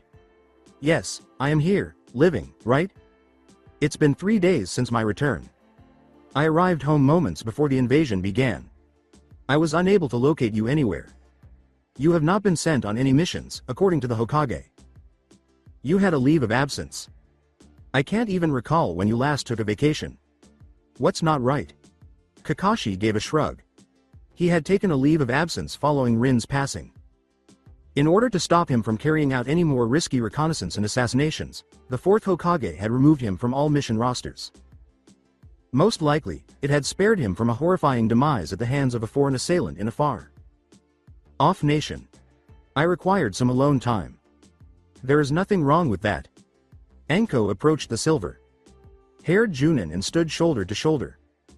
Gazing intently at the memorial stone, she searched for recognizable names. You had the option to visit me. Whatever was happening, you didn't have to bear it by yourself. You're a sadist. Kakashi grimaced exaggeratedly. It gives you pleasure to see people suffer. Thank you, but no. His partner snorted. I was also the one that supported you after your sensei passed away. Take a look. I've been completely serious about this, even though you might see it as an intermittent thing. About us. You were aware that I would not harm you in times of need. Kakashi sounded slightly incredulous in his voice. What about that time you jammed a stick of dango in my mouth while I was lying paralyzed and completely helpless? That was different. Kunoichi let out a moan. I swear, it's like trying to get you to eat dango to get you to talk about your emotional issues. Really? I'm still baffled as to how someone could not enjoy dango. Dango is incredible. It doesn't matter what you say to me. I will force you to eat dango on a daily basis until you get used to it. It is inevitable. See? Sadist. Kakashi grinned. Anko licked her lip. And you're going to explain everything to me? I would like to know why, since the invasion, no one has been able to see or hear you. My name is Ninja. I work at it. The Chuunin answered casually. Anko sighed, swallowing a fit of rage to lash out at the annoying man. She brushed against her partner's shoulder. In roughly 20 minutes, my patrolling shift begins, and it ends at 6 o'clock. You'd better be there because I'm bringing dinner to your place after. You're going to explain to me why you've been hanging out with people once more. You get it? One condition. Name it. Dango is not permitted to be brought. It will be the initial step towards recovering from your fixation. Anko let out a sigh. I guess. She turned to walk away. Kakashi smiled and gave her a little wave. See you tonight then. The Kunoichi nodded and headed out into the forests. She would have just enough time after her shift to return, turn in her report, and get takeout. In addition, she would need to conceal a box of dango in a storage scroll for when he had settled in. She would never get him to eat it again if she gave in to his no. Dango request now. Whether you wanted to or not, he was going to learn to like Dango, no matter how difficult or drawn out the process would be. First of all, San. Remain in this place. I'll return in a short while. Itachi entered the well-known space and took a seat at the table. His gaze darts across the spotless kitchen floor and counter. Before bolting, Sasuke gave his brother one last glance. He'd let most of the estate fall into disuse ever since the massacre. With the exception of reminding himself of what he'd lost, he had no visitors and no reason to be anywhere he didn't need to be. Sasuke darted into his room, grabbed the broom, and ran to his brother's room. After sliding the garden door open, he inhaled deeply. He swept across the floor in wide circles, sending clouds of dust billowing upward and out into the open. A few minutes later, he looked around the room. It satisfied me. He ran to the storage room, propped the broom in a corner, and took out a mat, a food and a light cover. He spun around and almost ran into his sibling. What? Itachi. You should stay in the kitchen, I told you. Itachi suppressed a smile at his brother's disbelief. He looked over the objects the boy was holding. Those are for my room? Shyly, Sasuke nodded. I burned all your things when you left. I see. Sasuke looked into his brother's face, trying to read a look or two. Your room isn't prepared. I will notify you upon completion. Return to the kitchen. He started to return to Itachi's room with a swift step forward, but he was halted by a hand on his shoulder. Sasuke. Exasperated, Sasuke turned. I'll be done quickly. I swear. Simply put, stay in the kitchen. I'll. His brother gave him a gentle prod on the forehead, and Sasuke stopped. Foolish little brother. Itachi smiled and reprimanded. We're working together to organize my room. After that, we're cleaning the remainder of the house. We should be finished in time for dinner if we work swiftly. Going through the house with each other. After a brief pause, Sasuke's mouth began to slowly tilt into a smile. I'll get more supplies. The final Uchiha spent a long afternoon cleaning and drinking their corresponding cups of warm tea while sitting in the kitchen. Itachi had an expression on his face that could have been taken for contemplation, but it was hard to tell. He was almost always wearing the same expression when he was awake. He put down his cup. I'd like to meet your Chuunin. Sensei. Sasuke got to his feet. I'm aware of his residence.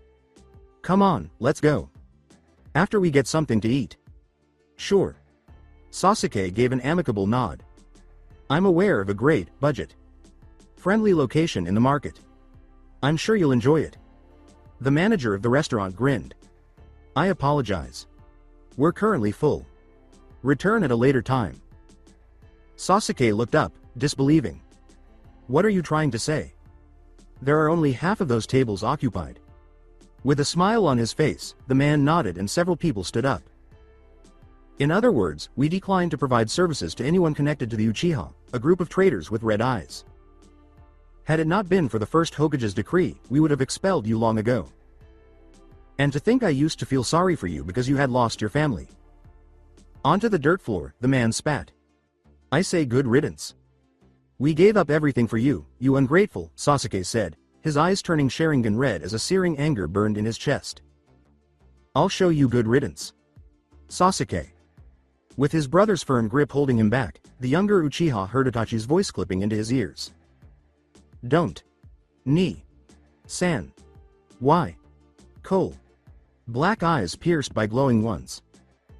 After shaking his head, Itachi cast a wide glance at the group of shinobi and civilians who had gathered due to the sound of the younger Uchiha's outburst and the sight of the most well-known criminal in the leaf.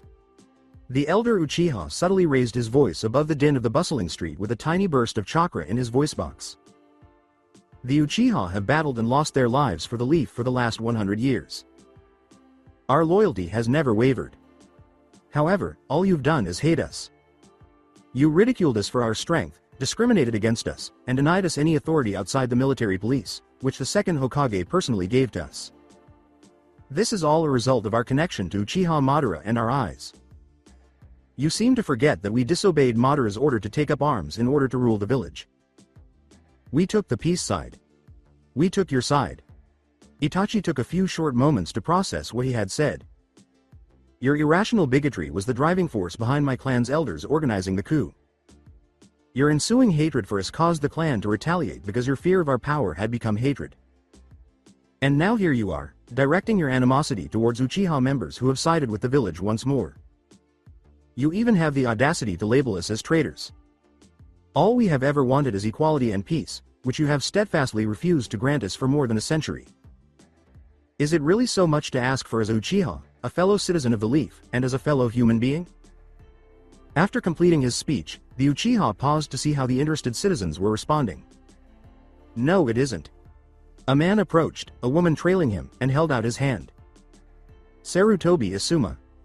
Itachi held his own hand out in a tactful gesture after pausing to study the disheveled man. I've read about what you did. They shook hands. The way some of my fellow villagers chose to treat you and your clan makes me very proud.